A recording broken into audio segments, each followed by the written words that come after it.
everyone and welcome to the Illustrator Tag.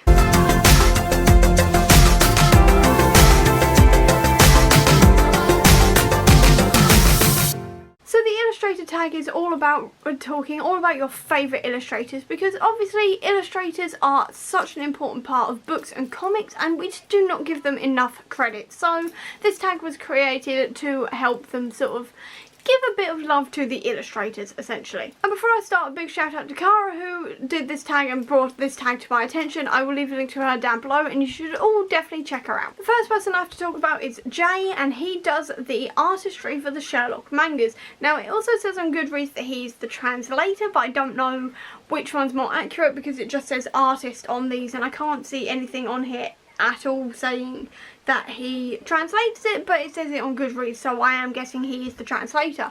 But either way, his work is absolutely stunning because he packs so much detail into his pages. I absolutely love it, and the way he's managed to fit in all of the various like words and speech bubbles and everything onto each and every panel is absolutely incredible, quite frankly, because Sherlock talks a hell of a lot and he managed to translate that onto a page and into a manga, which could not have been easy, and he makes it look easy, quite frankly, and it's just truly incredible, and I am absolutely in awe of him. And these books now just bring me a hell of a lot of joy. I just like looking at them, quite frankly, because they are absolutely stunning, quite frankly, and I'm just in love with his artwork and his work in general, quite frankly. It's stunning, essentially. The next illustrator I've got to mention is actually a group of illustrators, because I'm talking about House of M. Now the first illustrator is Oliver Coppell, which is actually written on the bottom here, but there's also Tim Townsend, Rick Magyar, John Dell and Scott Hanna, who also worked on this, and I mean their artwork is incredible on this. Their work together was absolutely stunning, and the level of detail they went to on all of this was absolutely, I mean, it's absolutely beautiful. Now I'm going to try, there we go, the detail, if you can see that, but the detail on that armour is absolutely stunning, and it absolutely takes my breath away every single time.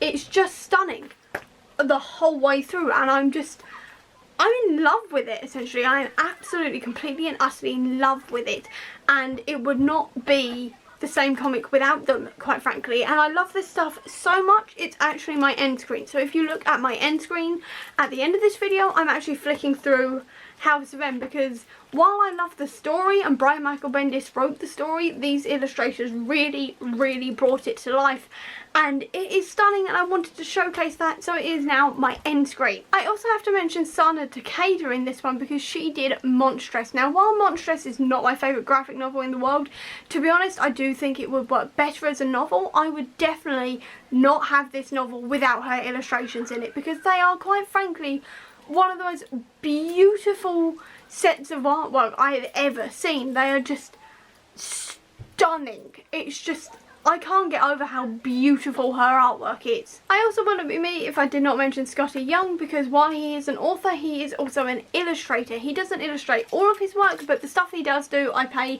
particular attention to, because quite frankly, it's stunning. It's not your traditional style, but it's what I love so much about it. I'm trying to find stuff that's not massively gory, but I love all of the use of colour in the zombies and the details he puts into like the moon and stuff. It is absolutely stunning, and it just works so well with a story like this as well.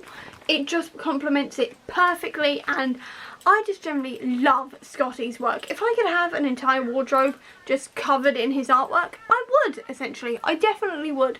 It's just stunning. And the final person I have to mention is Tom Percival, because he's done both of these editions of these covers. Obviously this is a separate book to this one, but he did the old style covers, which I admittedly prefer, but that's just because of nostalgia reasons.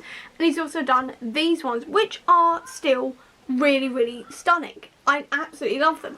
But not only that, Tom Percival, I'm using the wrong edition, I'm an idiot, also does these bits on the spines, and I will insert a picture here, but it is essentially one great big picture that is slowly building across the spines of these covers, which is gorgeous, quite frankly. You've also got at the beginning of this book Skullduggery and Valkyrie. You don't have in any of the other editions apart from this one's. And then also Ghastly and Tanith, so you've got those bits in here.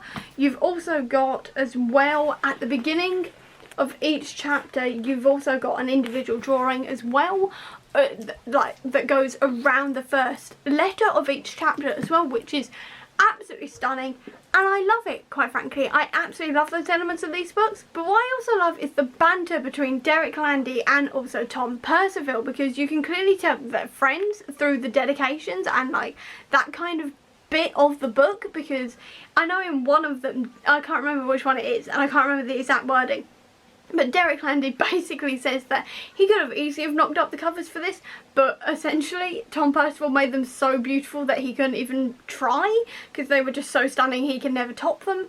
And I just love that. I love the fact that they've clearly got a good relationship and a good friendship with each other, and I just generally love that, and I love the covers. What can I say?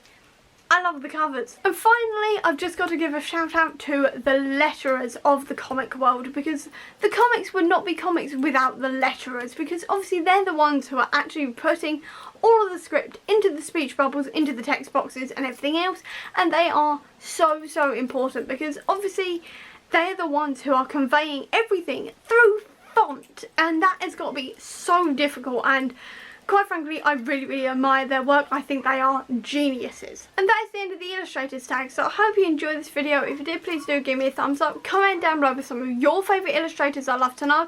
I'll also leave a link down below to all my social media if you want to check it out, including to the Comic Book Sanctum, which is my website all to do with Marvel Comics. So if you are interested in any of the Marvel comics I've just mentioned, there will be more information on there about them and just general artists, authors, events, new releases, all of that good stuff is all linked down below on that website. And if you want to see any more of my videos, please click subscribe here and over here with the link to my previous video. But until next time everyone, bye!